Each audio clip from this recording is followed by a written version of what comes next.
नमस्कार दोस्तों, मैं अंजलि आपके अपने YouTube चैनल जय माँ भवानी में आप सभी का एक बार फिर से स्वागत करती हूँ। आज मैं फिर से एक नई वीडियो लेकर आई हूँ। नागपंचमी की कहानी, नागपंचमी व्रत कथा। जाने सावन शुक्ल पंचमी को क्यों मनाई जाती है नागपंचमी। साथ ही जानेंगे नागपंचमी के त्योहार पर क्यों पीटी जाती है गुड़िया। चौंकाने वाली है कहानी। साथ ही जानेंगे नागपंचमी के महत्व के बारे में। नागपंचमी से जुड़ी तमाम जानकारियों को जानने के लिए वीडियो में अंत तक हमारे साथ बने रहिए। हिंदू धर्म में सर्पों को पौराणिक काल से ही देवताओं के रूप में पूजा जाता है। मान्यताओं के अनुसार नागपंचमी के दिन नागों की पूजा करने से सांप के डसने का भय दूर होता है। हिंदू पंचांग के अनुसार नागपंचमी प्रतिवर्ष श्रावण मास के शुक्ल पक्ष की पंचमी तिथि के स्वामी स्वयं नाग हैं। इस दिन सभी सांपों की विधि विधान से पूजा की जाती है। आपको बता दें, सांपों को पौराणिक काल से ही देवी देवताओं की तरह पूजा जाता है। ऐसा कहा जाता है कि नागों की पूजा करने से उनकी विशेष कृपा प्राप्त होती है और सांप के डसने का भय दूर हो जाता है। यदि आप नागपंचमी के दिन नाग देवता की विशेष कृपा प्राप्त करने के लिए व्रत करने की सोच रहे हैं, तो यहाँ आप इससे जुड़ी सारी जानकारियाँ इस वीडियो में प्राप्त कर सकते हैं। इस बार नागपंचमी 2022 तिथि प्रारंभ होगी 2 अगस्त सुबह 5:13 से। नागपंचमी 2022 तिथि की समाप्ति होगी 13 अगस्त सुबह 5:41 पर।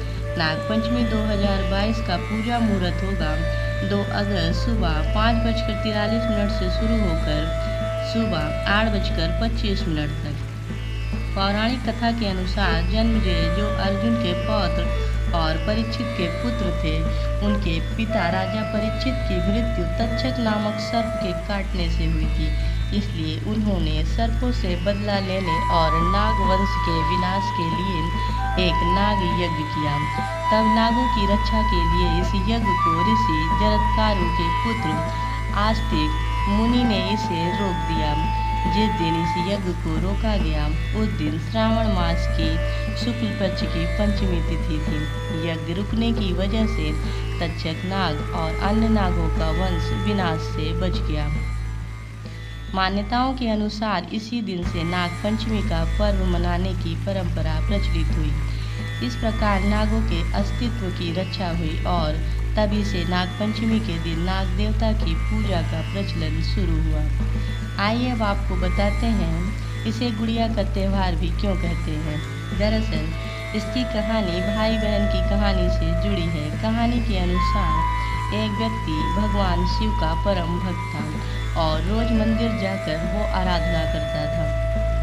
एक दिन मंदिर में उसे एक नाग देवता के दर्शन हुए, जिसके बाद वो लड़का रोजाना उस नाग को दूध पिलाने लगा और धीरे धीरे दोनों में अच्छी मित्रता हो गई। जब भी नाग उस लड़के को देखता था, सांप अपनी मणि छोड़कर उसके पैरों में लिपट जाता। एक दिन सावन के महीने में भाई बहन मंदिर गए तो मंदिर में नाग लड़के को देखते ही उसके पैरों से लिपट गया। बहन ने जब देखा तो उसे लगा कि नाग उसके भाई को काट रहा है। लड़की ने भाई की जान बचाने के लिए नाग को पीट कर मार डाला। इसके बाद जब भाई ने पूरी कहानी सुनाई तो लड़की रोने लगी। फिर लोगों ने कहा कि नाग देवता का रूप होते हैं, इसलिए दंड तो मिलेगा। क्योंकि यह गलती से हुआ है, इसलिए लड़की की जगह कपड़े की बनी गुड़िया को पीटा जाएगा। तब से यह परंपरा पड़ गई। श्रावण मास की शुक्ल पक्ष की पंचमी तिथि को नागपंचमी का पर्व मनाया जाता है। ज्योतिषों के अनुसार नागपंचमी के दिन पूजा करने से राहु केतु और काल सर्प दोष से मुक्ति मिलती है। इस दिन रुद्राभिषेक कराना बहुत फलदायी माना जाता है। नागपंचमी की कई कथाएं प्रचलित हैं। नागपंचमी की कथा का जिक्र करते हुए भविष्य पुराण के पंचमी कल्प में नाग पूजा, नागों की उत्पत्ति और उनके द्वारा पंचमी तिथि को खास बनाए जाने के कारण का जिक्र कहा गया है। नागपंचमी की ऐसी ही कथा के बारे में आइए जानते हैं। प्राचीन काल में एक सेठ जी के 7 पुत्र थे। सातों के विवाह हो चुके थे। सबसे छोटे पुत्र की पत्नी उत्तम विचारों की और सुशील थी, परंतु उसके भाई नहीं था। एक दिन बड़ी बहू ने घर लीपने को पीली मिट्टी लाने के लिए सभी बहुओं को साथ चलने को कहा, तो सभी डलिया, खर और मूंज की बनी छोटी आकार की टोकरी और खुरपी लेकर मिट्टी खोदने लगी। तभी वहाँ एक सर्प निकला, जिसे बड़ी बहू खुरपी से मारने लगी। यह देखकर छोटी बहू ने उसे रोकते हुए कहा, मत मारो इसे, यह बेचारा निरपराध है। यह सुनकर बड़ी बहू ने उसे नहीं मारा। तब सर्प एक ओर जा बैठा।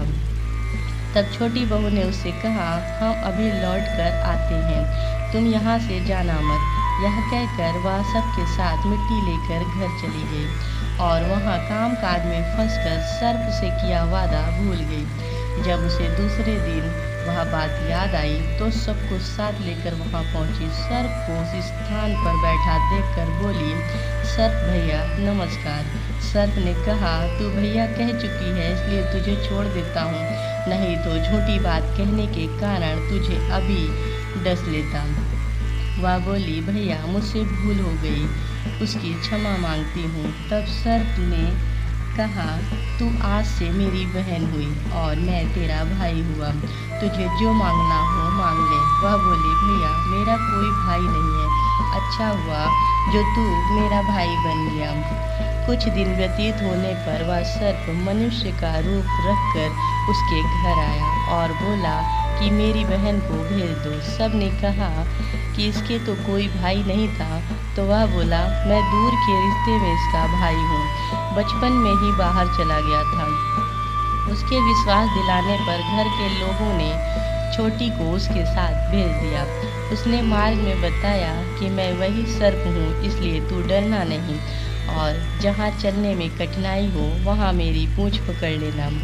उसके कहे अनुसार छोटी ने वैसा ही किया और इस प्रकार वह उसके घर पहुँच गई। वहाँ के धन ऐश्वर्य को देखकर वह चकित रह गई। एक दिन सर्प की माता ने उससे कहा, मैं एक काम से बाहर जा रही हूँ, तू अपने भाई को ठंडा दूध पिला देना। उसे यह बात ध्यान न रही और उसने गर्म दूध पिला दिया, जिससे उसका मुख बुरी तरह से जल गया। यह देखकर सर्प की माता बहुत क्रोधित हुई, परंतु सर्प के समझाने पर चुप हो गई। तब सर्प ने कहा कि बहन को अब उसके घर भेज देना चाहिए। तब सर्प और उसके पिता ने उसे बहुत सा सोना, चांदी, जवाहरात, वस्त्र, भूषण आदि देकर उसके घर पहुंचा दिया। इतना ढेर सारा धन देखकर बड़ी बहू ने ईर्ष्या से कहा, भाई तो बड़ा धनवान है, तुझे तो उससे और भी धन लाना चाहिए। सर्प ने यह वचन सुना तो सब वस्तुएं सोने की लाकर दे दी। यह देखकर बड़ी बहू ने कहा, इन्हें झाड़ने की झाड़ू भी सोने की होनी चाहिए। तब सर्प ने झाड़ू भी सोने की लाकर रख दी। सर्प ने छोटी बहू को हीरा मणियों का एक अद्भुत हार दिया था। उसकी प्रशंसा उस देश की रानी भी सुनी और वह राजा से बोली कि सेठ की छोटी बहू का हार यहाँ आना चाहिए। राजा ने मंत्री को हुक्म दिया कि उससे वह हार लेकर शीघ्र उपस्थित हो। मंत्री ने सेठ जी से जाकर कहा कि महारानी जी छोटी बहू का हार पहनेंगी, वह उससे लेकर मुझे दे दो। सेठ जी ने डर के कारण छोटी बहू से हार मांग कर दे दिया। छोटी बहू को यह बात बहुत बुरी लगी। उसने अपने सर्प भाई को याद किया और आने पर प्रार्थना की, भैया रानी ने हार छीन लिया है, तुम कुछ ऐसा करो कि जब वह हार उसके गले में रहे तब तक के लिए सर्प बन जाए और जब वह मुझे लौटा दे तब हीरो और मणियों का हो जाए। सर्प ने ठीक वैसा ही किया। जैसे ही रानी ने हार पहना वैसे ही वह सर्प बन गया।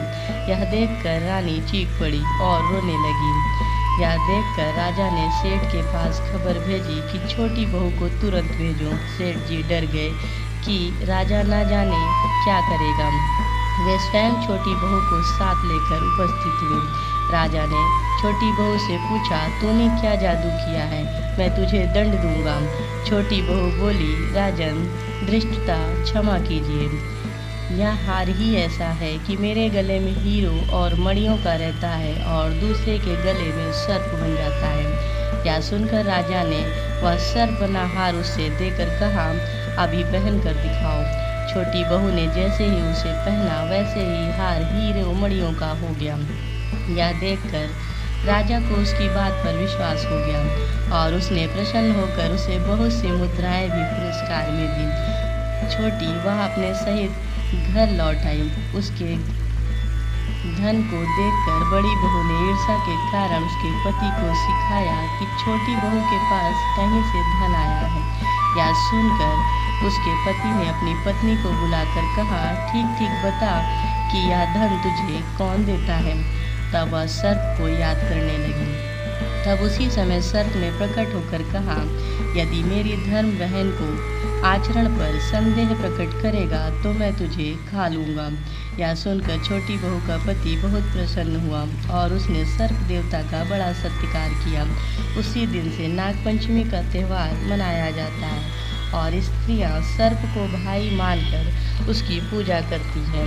नागपंचमी पूजा विधि के बारे में जानते हैं। नागपंचमी का व्रत करने के लिए सबसे पहले 8 नाग बनाएं। इस दिन अनंत, वासुकी, पद्म, महापद्म, तक्षक, कुलीर, कुरकट और शंख नामक अष्टनागों की पूजा की जाती है। चतुर्थी के दिन एक बार भोजन करें और पंचमी के दिन उपवास करके शाम को भोजन करें। पूजा करने के लिए नाग देवता की तस्वीर लकड़ी की चौकी पर रखें और उस पर हल्दी, रोली, चावल और फूल चढ़ाकर पूजा करें। पूजा करने के बाद कच्चा दूध में घी चीनी मिलाकर उसे लकड़ी पर रखे गए सांप को अर्पित करें। जब पूजा समाप्त हो जाए तो सांप देवता की आरती भक्ति पूर्वक करें। संभव हो तो उस दिन दक्षिण दिशा की ओर मुड़कर सर्प को दूध पिलाएं। पूजा करने के बाद नागपंचमी की कथा सुनें या पढ़ें। ऐसी मान्यता है कि नागपंचमी के दिन नागों की भक्ति पूर्वक पूजा करने से सांप के डसने का भय दूर हो जाता है और इस दिन सांपों को दूध से स्नान और दूध पिलाने से अक्षय पुण्य की प्राप्ति होती है। नागपंचमी के दिन लोग अपने घर के मुख्य द्वार पर नाग की तस्वीर बनाते हैं। ऐसा कहा जाता है कि प्रवेश द्वार पर नाग की तस्वीर बनाने से उनकी विशेष कृपा घर के ऊपर बनी रहती है। उम्मीद है हमारे द्वारा दी गई जानकारी आपको अच्छी लगी होगी। यदि आप इसके बारे में और अधिक जानना चाहते हैं या फिर किसी और मंदिर की जानकारी लेना चाहते हैं तो कृपया कमेंट बॉक्स में लिखें। यदि इस वीडियो में जानकारी देते हुए हमसे कोई गलती हुई हो तो उसके लिए हमें क्षमा करें और हमें कमेंट करके ज़रूर लिखें ताकि हम आपको अपने आने वाली वीडियो में एक बेहतरीन सुधार के साथ आपको अच्छी जानकारी उपलब्ध कराएं। वीडियो को अंत तक देखने के लिए आप सभी का धन्यवाद। जय मां भवानी।